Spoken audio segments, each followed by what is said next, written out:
Hey,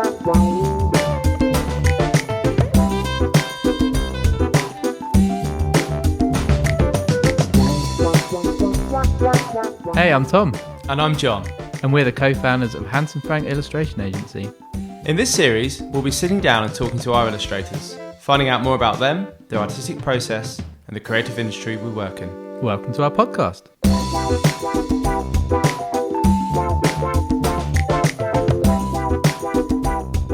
So today we're sat with Sarah Maycock. She's an artist that lives in Hastings. We've worked with her for, I think, near to 10 years now, and she's an amazing artist to work with. Clients hand her really boring looking photographs all the time, and she turns them into these beautiful paintings, and she's just an absolute joy to work with. To set the scene a little bit, it's a beautiful sunny day. You might be able to hear the school children in the background. We've got the window open here. There's also a fourth voice on this podcast episode, which is James Hancock of Hancock and Handsome Photography Agency. Thanks to James for lending us your place today. And, well, let's get started with the conversation.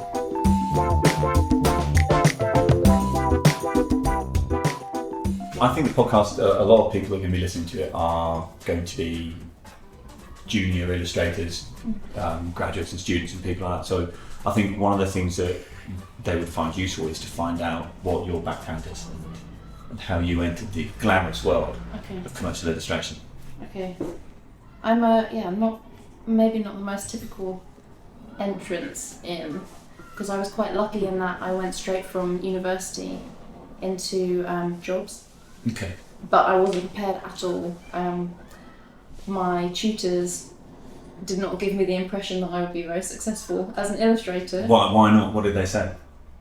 Maybe you shouldn't be an illustrator. No, not that harsh, but that was the idea I got. But I worked hard anyway. What did you study? Illustration. And where did you study? At Kingston. Okay. I did illustration and animation for the first year, and then you have to choose. It was hard, and in comparison to friends I've had on other courses, I think we had to be in a lot more. I mean, we had to be in every day, and they took a register. At university? Yeah, okay. And we had our own space. Yeah. Every day. We didn't have to kind of fight for a space,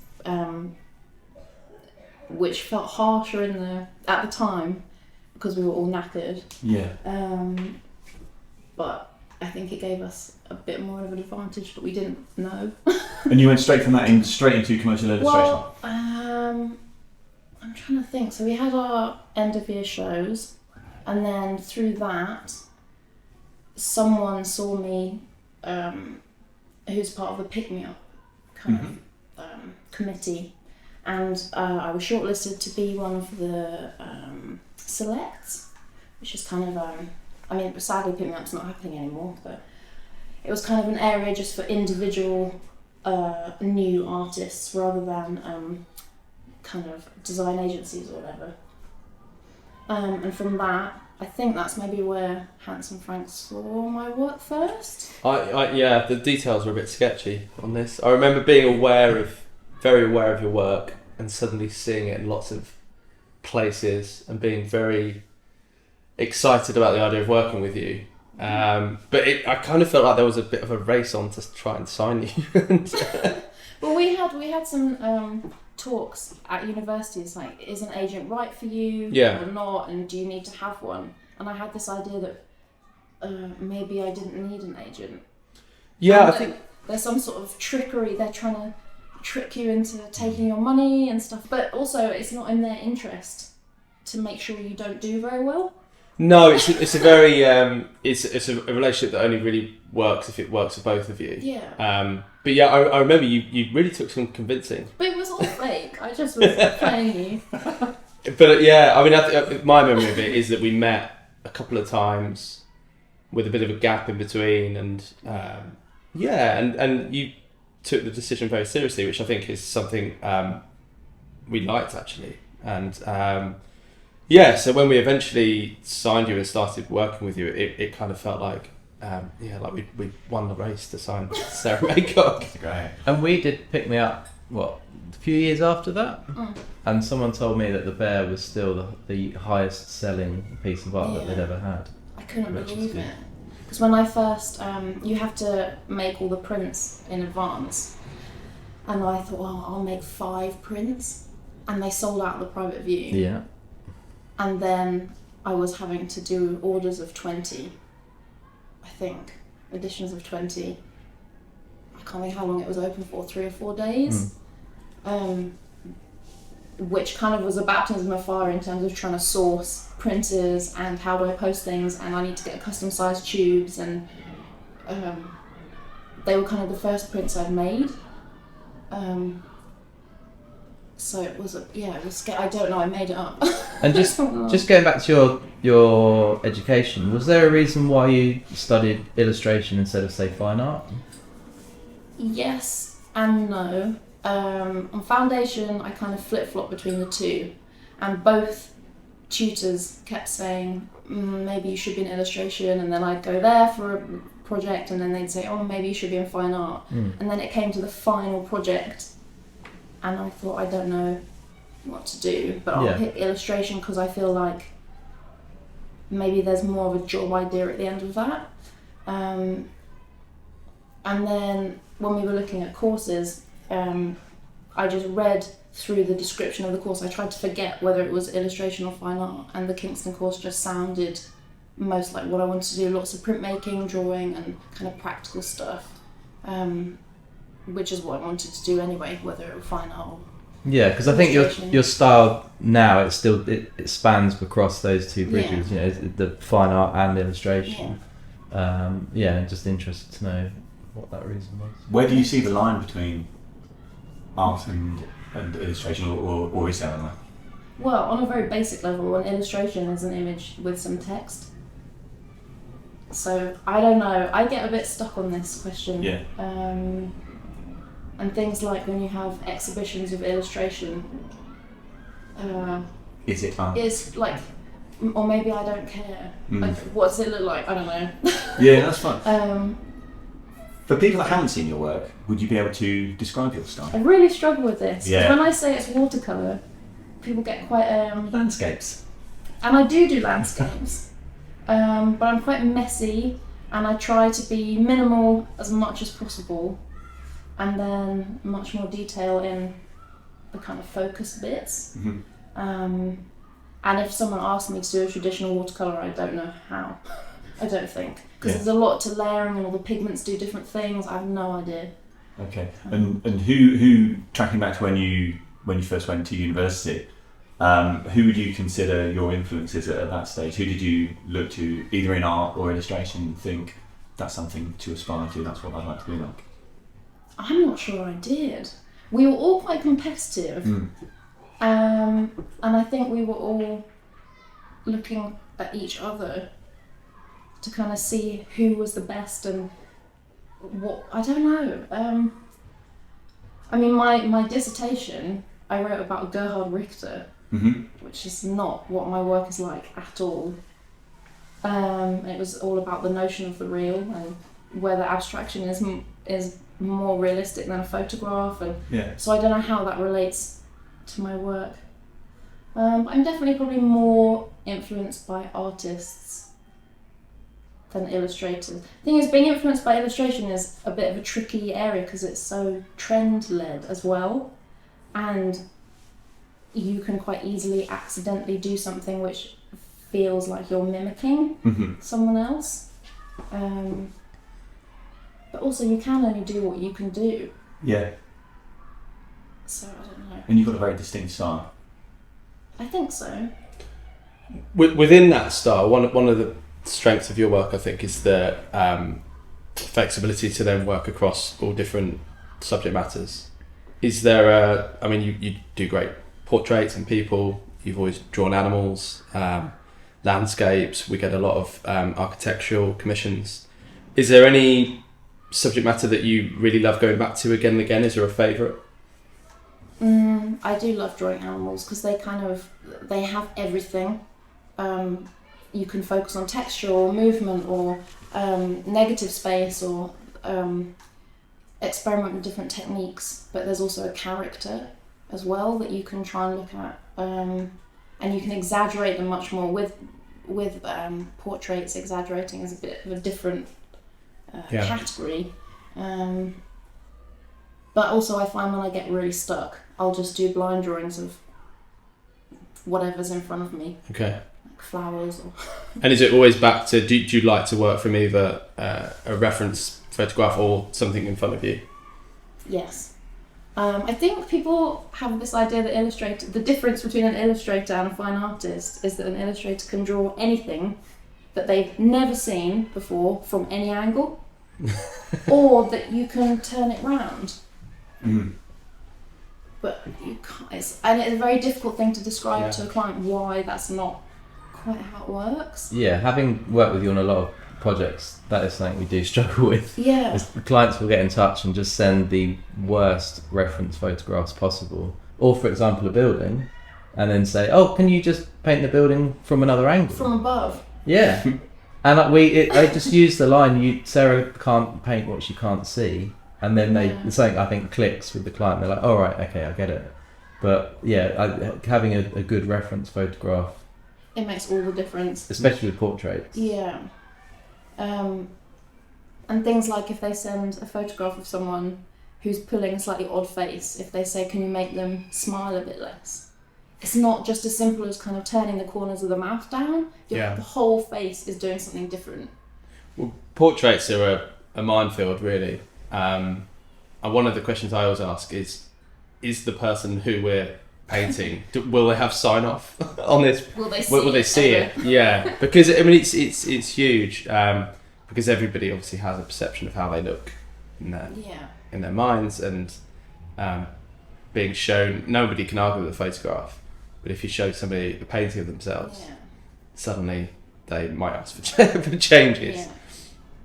Yeah. I think now I kind of use Photoshop all the time. That kind of stuff is easier. And I think my work's much more tweaked than people realise. And is that something that has happened suddenly, or is it something, is technology something that's crept into your work, and how has it changed? I remember having a project set at university, which was a location drawing project. I'd done so many drawings, and I looked at them and I just thought they're not right, something doesn't work. And then I wanted to work over something, so I photocopied it, and it instantly looked better. I thought, oh, that's interesting. So I then scanned all my work in, and something in the flattening of it made it more, more proper. So I feel like that's what Photoshop does. So at what point in your process do you go to working digitally? Depends on the project. Sometimes you're just doing a drawing and it gets scanned in, and maybe the paper is kind of edited away. But I always try and do as many layers as possible, so I can kind of piece things together. So colour probably will be on at least 2 separate layers, so I can kind of move them around. Yeah. And then maybe even the black lines will be 2 different layers. And I actually have started adding some things digitally, but it's only like tiny things. And do you want to just talk through how you use that process to sort of handle amends and feedback as well? Because obviously that comes in help with that. Yeah, well, in terms of... So, for example, when you've created an illustration of a building or a portrait, and then they ask you to make some amends to certain features of it. Normally I'll use a light box over the top of my own drawing. So say an area needs redoing, I can redraw that bit and then Photoshop it, scan it in and Photoshop that back in. Sometimes it's just something like rubbing out some lines and cleaning it up, or lightening something, often knocking, if a building's in a row of buildings, it feels weird to not draw anything of the street, but sometimes I draw a bit too much, so they want them just kind of knocked back a bit, which, I mean, hats off to illustrators 50 years ago who had to draw on Bristol board and send their work the right size through the post. And then if there were changes, they had to draw it from scratch again. I don't know how they did it. I mean, that is another sort of client misconception that we get, isn't it? Where they think that at the end of it, the illustration that they've been sent digitally exists as a perfect painting. And Yeah. obviously there are some times that it does happen like that. But if there Yeah. are any mends, then you are doing it in those sort of additional sections. Yeah. Sometimes clients quite like having something. It feels almost more authentic when it's the paper's torn and I've got crumbs on it or whatever. They prefer that. But I'm trying to think what project it was. It's a drawing of some restaurants, and I had done the colours separately, and then they said, no, we really want the originals but with the colour, so I then had to work over the top of the original black drawings trying to mimic the finals that they'd approved. And actually, I mean, they were surprisingly similar. Try and reverse engineer Yeah. what you've done. Yeah. With watercolour, which is quite difficult. The blobs and stuff and all the accidental things. And the blobs, I think the blobs and the accidents and the ink splashes are kind of something you're known for. You tend to leave them. One of your paintings hanging a print in my hall, and I always look at the splodges. They always draw the eye, but I think they give it so much character. Do all clients like that, or do some people tell you to clean things up? There seems to be a balance of just the right number of splodges. And I have whole sheets of paper where I'm just doing blobs to edit them in so that they look like I've done them by mistake. It's a really difficult thing to do on purpose. Some clients want more of them. I don't know. Well, I think it can be quite a useful tool, because my theory with clients is obviously they're always going to have some feedback. Yeah.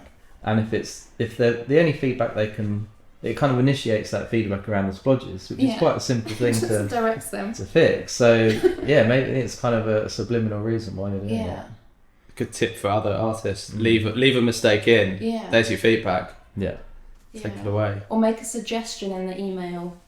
Oh no, I'm just looking at it. Perhaps this could be splodgier, or maybe the colour could be a bit brighter. And then they go, yeah, you're right. Maybe do that. And I know, I mean, as talking about working digitally, I think I know the answer to this question, but how do you feel about working on, for example, an iPad or a digital tablet? I actually came to love it. Oh, right. Once there wasn't a specific project that needed to be finished in quite a tight deadline. Because lots of things they were asking me to do, I was basically telling them you can't actually do that on the iPad. But I can completely see how it's really useful. It's just different, and you can do things, you can be quite bold on it. You know, things that I could not afford to do, I couldn't buy a huge canvas and cover it in paint, and because if it's terrible, you've wasted all that. Whereas an iPad, delete. I don't know, it definitely frees you up. But I don't know if it could be a commissionable outcome yet. Plus, I don't have an iPad of my own. So that's a problem. If anyone wants to send Sarah an iPad. Can you talk to us about some of your personal work? What do you do? What's your personal work? What kind of things do you like to draw or paint? Well, my most recent personal work, last summer I went to South Africa on safari, which was just life-changing. And my plan was to do lots of drawings while I was there. But while you're actually on the game drive, it's impossible because you could drop your materials out. It's too bumpy, it's too quick, you just can't do it. So I had to take a lot of photographs and videos. So at the moment I'm trying to make some sort of concertina book, working from those photographs. I used to do a lot more reportage illustration. But then... Can you describe that for us? It's just when you are drawing from life in a particular place and you're trying to give some information, a bit more information about what the place feels like or what happens there, rather than just, this is what it looks like. So if it's a market, you can have people moving in and out and maybe writing down some conversations you overhear, or because you have the element of time as well. Actually, my first drawing I sold was a drawing of a borough market, and it was of a fishmonger. And he saw me drawing him, and he bought the drawing for £20. and the money smelled like fish. I remember thinking, I'm going to keep this, as some sort of The fishy fiver. yeah, I'm going to frame it, or I'm going to put it in a vault or something, and then I spent it on gin and tonic the same evening. But yeah, I've got a photocopy of that drawing. I remember going to my tutor and saying, what do I do? How am I going to get this project marked if I'm selling all my drawings? So she sent me to Ryman's to get it photocopied. That's great. I was going to ask you what your first paid commission was, and now we know. I think that was my first. Well, I'm trying to think. I did briefly dabble in pet portraiture, Mm-hmm. and I had a bit of a scary thing where I drew a dog for someone, and I hadn't met them, and they lived close to my parents, and I went to deliver this drawing, and the woman who answered the door was mad. Like, she looked like a Roald Dahl kind of character. She looked like a twit, one of the twits, which is fine, but I just thought, this is interesting. So I went in, and there were rows and rows of baby clothes. I thought, maybe she makes baby clothes, that's fine. And the house was kind of falling down, and I went into the sitting room, and the room was covered in those, I can't remember what they're called, the real life, the toy dolls. Oh, okay, so at this point you run? And well, no, the door's shut. I'm stuck in there. And her husband came in and was sort of blocking the door. And then I realised that this dog was dead. It wasn't around. Oh, okay. And then I thought, because she said, it's for my daughter, and I was looking at these babies thinking, are these her, which one is her daughter? Is it a breathing human? It kind of doesn't matter in some way, but I thought they're going to put a trapdoor and I'm never going to escape. I mean, I don't want to cast aspersions over everyone that commissions No, pet but I think portraits, that was but my I think first one. I put an advert in the local, the corner shop. yeah, it's a learning curve. I was maybe 15. Stick to fishmongers. Yeah, that was better. That was more professional. And what about your first professional commission? My first professional commission was not hugely successful, but I remember someone telling me, your first job, you'll always hate it because you don't know what you're doing. And it was for quite a big publishing house, and I was having to work on it while everyone else was enjoying the end of uni and everything was finished. And I stayed in and worked and worked and worked, and they hated everything. And I think I probably sent them about 50 versions of this book cover, which in retrospect was too many. Yeah. And they said, don't worry about this one. But I've worked for them since, so it's fine. But yeah, it was horrible. That sounds it. Do you remember the first ever job you did with Hanson Frank? No, I was thinking about this. Do you? Okay. I just looked it up. Because I remember the first job that when we first started talking, I posted that photo of me working outside on the laptop with the dog on the table. I remember the emails, and it was something to do with a restaurant or something food related, but that never happened. It was just, we've had this commission, maybe this would be suitable for you. Okay. But it was. What was the first official one? So according to our spreadsheet, Very reliable. yes, invoiced in 2012 was for Aeon magazine. The only information I have is Raccoon Yes. and Solitude. Yes, it was a painting of a raccoon, which Okay. my mum now has in their house. And the Solitude one, it was a drawing of a kind of moody figure walking off into the distance. Oh, okay. So not. only raccoon. No, the raccoon was separate. They were That was separate. just a Okay, so it's not a sad raccoon. No. Okay. The raccoon was happy. And then the third one I have, which was in the same month, so that's good, was Red Point, Canada, Giving the Gift of Life. I think that was all writing. I think it was lots and lots of writing for some sort of brochure, headers and stuff. I think because when 2012 was very much the zeitgeist of the hand rendered Yeah. type. We used to get a lot of Yeah. kind of hand rendered type commissions for you. I mean, it was very sort of on trend at the time. But for anyone listening, Sarah has the most amazing handwriting ever. It is incredible. I wish I could write like that. Well, that's my mum taught me from the age of about 5 how to do proper handwriting, artist's handwriting. And clients always ask for it. Yeah. I think, on maps, Hmm. so much handwriting. Yeah, maps is it was something we've not talked about. You do get asked to produce a lot of maps. Yes. Is that something you enjoy? Is that something that... I do actually really enjoy it, but it is a lot of work. For me, it's not as straightforward as drawing everything in the right place. To begin with, Yes. I draw every building or landmark, whatever, separately. I mean, I've had maps where there are multiple layers, so maybe 50 different landmarks. I think the map briefs that we're taking on are getting more and more complex, aren't I think they? it's to do with websites, having the maps on websites, so suddenly they're interactive. I'm always slightly concerned when a client seems to want geographical accuracy from a map. I mean, that for me, an illustrated map should be give an impression of space and position. Yeah. But it's not something you would actually use to navigate No. with. I mean, I'd love to know if anyone has taken navigated London using one of One my of your maps. Do you think they'd get to where they were going? I mean, no. Because also there's the road. You just always have to take everything with a pinch of salt. Everything is roughly in the right place, but no, it's not on the right side of the road, and no, the scale's not correct.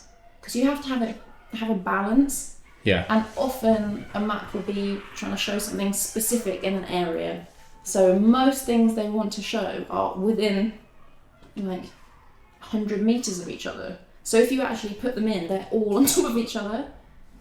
So you couldn't see. It's not gonna and then work. the map has nothing apart from maybe Hyde Park or whatever in it.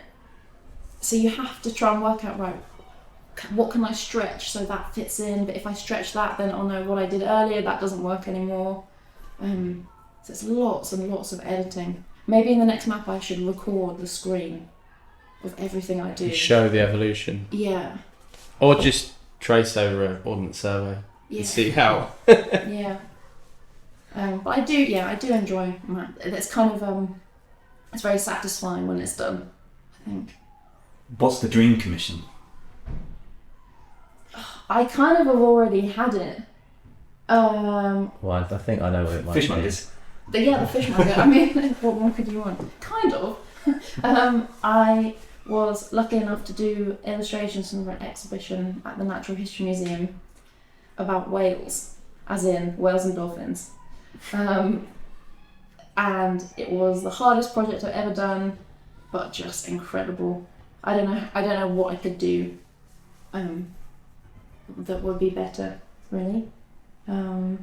Which is kind of a daunting thought, actually, now thinking about it. But just seeing my illustration on a banner on the side of the Natural History Museum, it's That's just pretty good. mad. It was, the way that you or people visiting that got to experience your Yeah. illustrations, and it was so holistic. You could walk in and kind of be immersed Yeah. by them. Often, things that we work on end up being used, relatively It's so temporary. temporarily or very small or in digital only format.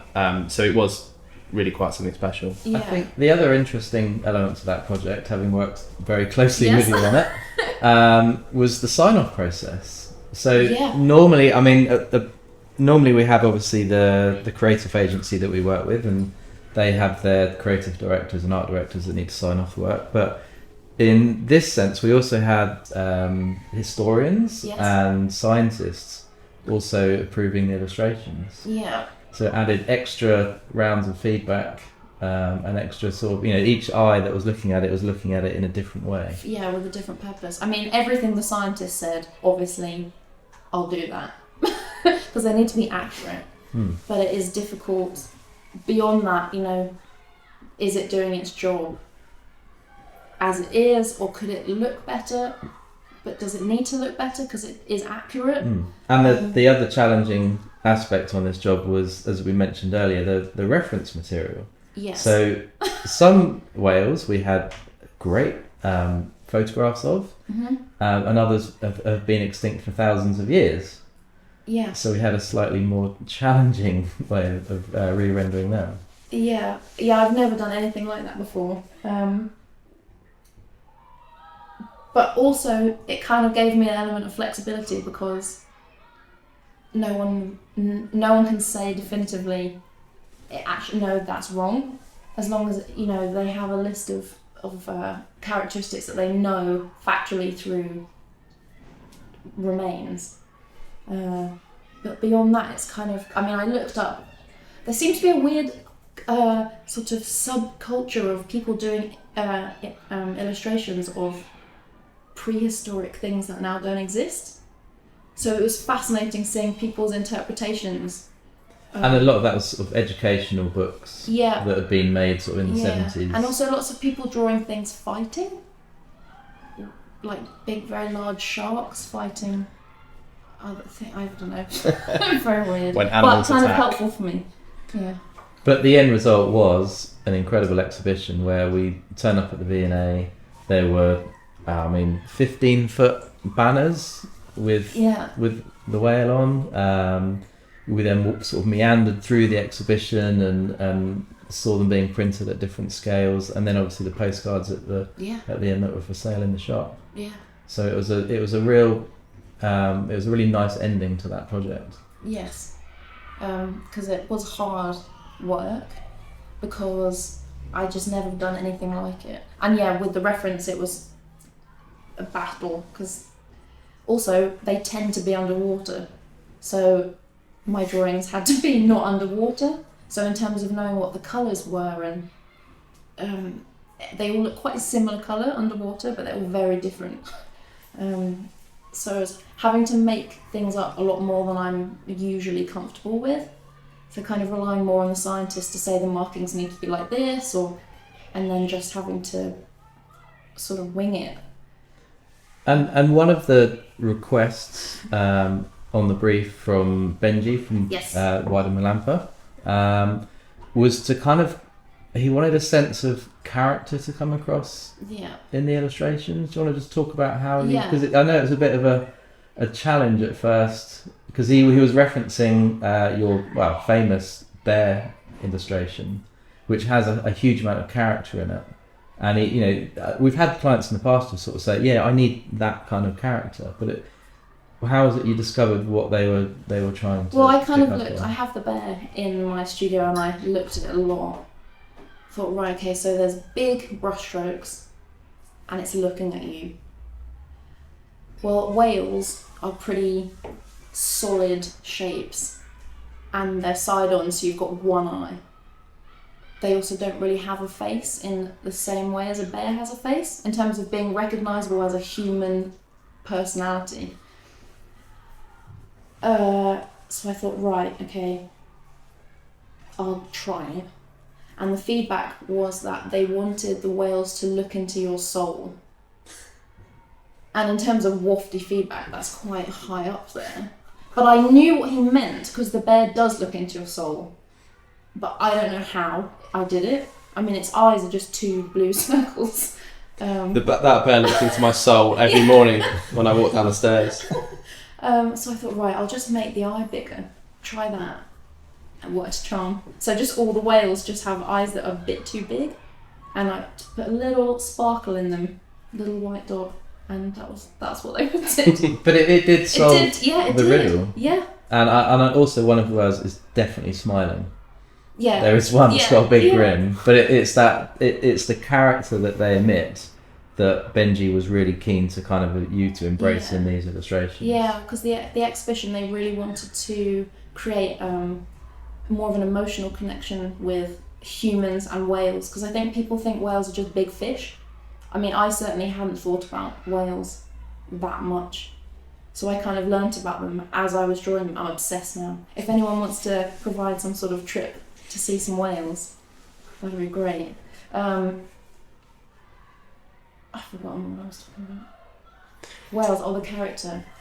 Yeah, so it was kind of trying to give them a character so that people could connect with them to create empathy.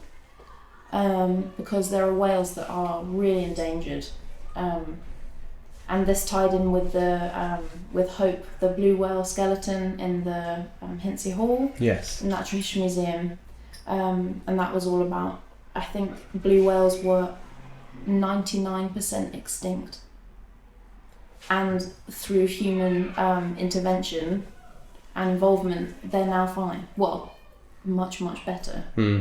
So I think they were trying to. I don't know. People are quite scared of whales as well, and they just don't care about them. They're so cool.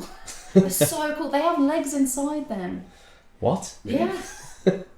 Did not know that. Tiny legs You've got inside them. Yeah. Is this what the scientists told you? Yeah. Actually, if you look at the skeleton of Hope in the hall, you can see there's these two triangular bones hanging down, and that's where the legs used to be. Okay, I need to go back. I mean, you maybe wouldn't notice them unless you've been told, but... Is this a trick? I promise, it's not a trick. Go back to find out you've been lied to by Sarah. So, I mean, that's the dream job. We won't dwell on the worst jobs you've ever done, but I think it's important to talk about struggles and things that are difficult. And what would you say are the hardest aspects of your job, or the things you struggle with the most? I think when there's a struggle with the feedback, in that I don't know how to implement it, and I feel like I'm doing the same thing over and over again. But then I've realised I have to just think, right, I need to solve the brief. I might not necessarily be happy with what I'm doing, but I need to focus on the brief more. And then actually when you look back at it a year later, it's fine. But also illustration's it can be quite a lonely, insular world. And I think you can get a bit like hitting your head against the wall. I mean, I've had to ring my mum dozens of times so she can come and have a look, because she's also art based, to just look at it and say, well, just try this in a kind of more practical way. Okay, so she offers practical solutions. Yeah, rather than me thinking it just needs to be better. It needs to be the best it can be, which sometimes briefs basically say that, which is not helpful. Because obviously, I wish I thought of that before. I'll just make the best thing I can. I think it's interesting what you were saying about that sometimes you need a little bit of space from a project, and perhaps you can work on something that at the time you don't find very pleasing, but 6 months later, a year later, you look back at it and actually feel quite differently about it. And I think a lot of artists feel like that. You know, it's sometimes you're so emotionally invested in it at the time, it's difficult to get that headspace. Yeah. Because also for me, all I'm dealing with are the illustrations, whereas for the client, they're dealing with the printing and the website designer and the people doing the copy, and I'm just a part of that, which often I feel the illustration maybe is left a bit late and the timing is quite short, but often as well there is actually more time than they say. But it is insular, and it becomes your everyday. All you're thinking about is this project, so you can get a bit too close to it, I think. Yeah. Whereas your client it's a job more. Because for me, I'm making something from scratch that hasn't existed before, and I'm saying, is this good enough? And probably, they can say no, it's terrible. So it's quite emotionally exhausting. I think that's the thing, isn't it? For artists, for illustrators, you're so emotionally invested in what you create, and if you weren't, then perhaps you're not doing it right. But as a result, it makes it quite a difficult experience. It has to be a balance, I think. But also it's slightly starting an essay syndrome. At the beginning of a project, you've got this vast thing of what's it going to look like. Because also I don't really do roughs. So in terms of what things look like, that normally just happens with the final piece, or the first draft. And just to elaborate on that, yes. So we have clients that say, can Sarah provide a pencil rough? But the main reason you don't do that is because it doesn't have any sort of, do you want to explain that? Yeah, it does. Well, often I'm asked to draw something where the reference is quite singular. Like, here is a drawing of the building, that you need to draw. If I were to do a rough, it would just be a pencil drawing of the photograph. So they haven't necessarily learned anything new. And also the way I work for the final. I mean, the most common way of doing drafts for me now is doing just a black and white version. And then you can move things around and then the colour can be worked on. But some clients I do pencil roughs when there are more pieces that have to be jigsawed together. The pencil rough is actually quite helpful. Mm-hmm. I mean, I worked on a concertina book, a pop-up concertina book, where the pencil roughs were really helpful because they could then make a pretend book and plan it using that, which they could never do if they waited for me to do the final ones. So I'm more comfortable with doing them now. It's kind of, they free you up a bit. But it's not my normal way of working, whereas I know lots of illustrators spend the most time doing the drafts, and that's kind of what gets approved, and then it's kind of finishing it. And so I'm a bit different that way. How's social media changed your role? I don't love it.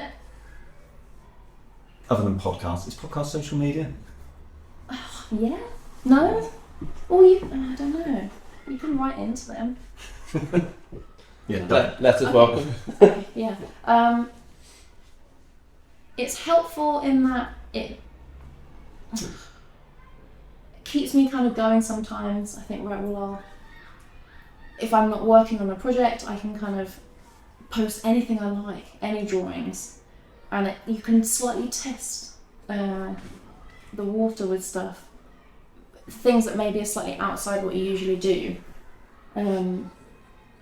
So I often do lots of line drawings in my sketchbooks, and people love them, but I've never been commissioned for them. But it means I shouldn't stop doing it. But I also feel that trying to make stuff for social media is a bit of a dangerous path, and I mean, I don't have many followers, and I mean, I wouldn't necessarily want to work for a client who didn't want me because I didn't have enough followers. I mean, what does that even mean? Of course. Do you use it to research other illustrators' work, to look at what other people are doing on the market? No. Maybe I should. I don't know. It stresses me out knowing what other people are doing. I think I quite like just working on my own stuff. Otherwise I get a bit So are you, That's good. we talked a little bit about the fact that being an illustrator can be lonely. Oh.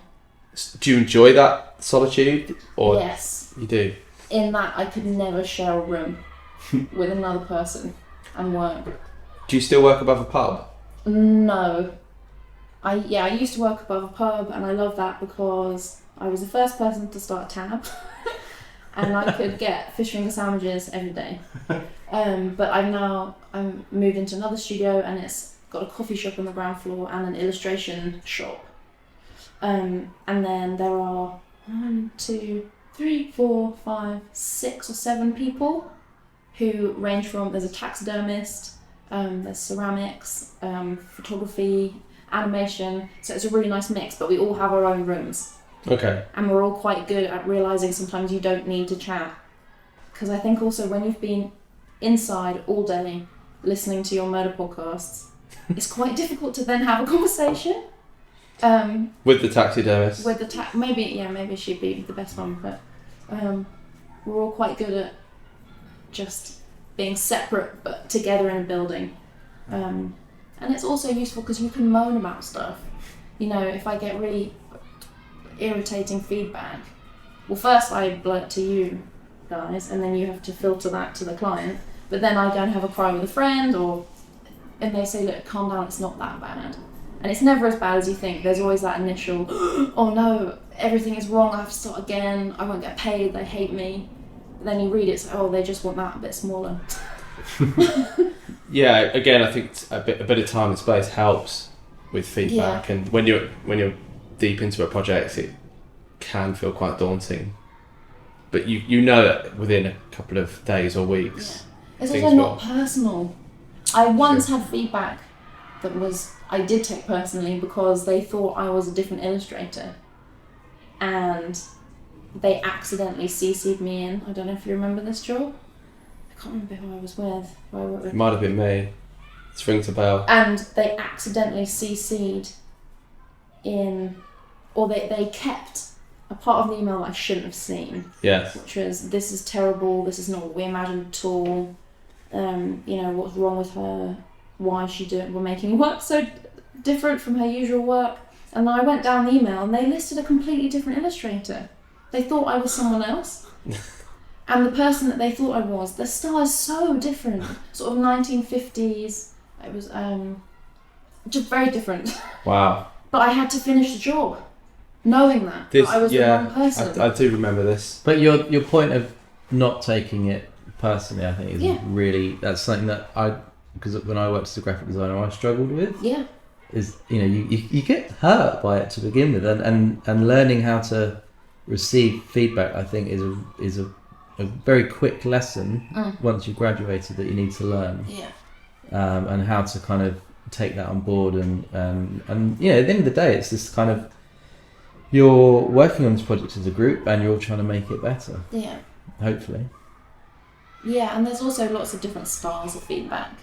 You get, for me, the best feedback is a PDF with my image in it and bits are circled and it says, could this be changed? Could we have more people here or whatever?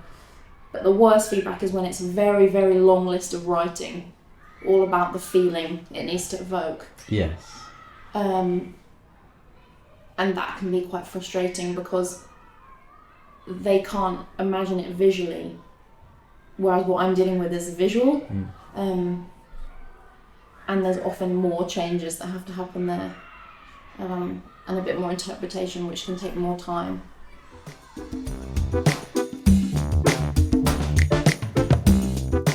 So there you have it. Thanks for joining us today, Sarah. I love that story about the fishmonger and the smelly fiver. And I love the fact that after the podcast, James sort of unleashed this wide selection of cheeses, and we all sat down in the sun and had a nice lunch together, which is just a lovely thing to do when you're so used to working with people on email nearly all the time. If you enjoyed the episode, then please subscribe wherever you normally get your podcast from. And if you'd like to know more about Handsome Frank and our artists, check out our website, handsomefrank.com. Thanks very much for listening.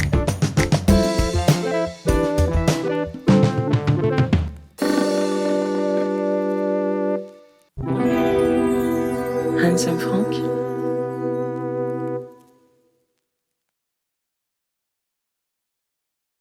Handsome Frank.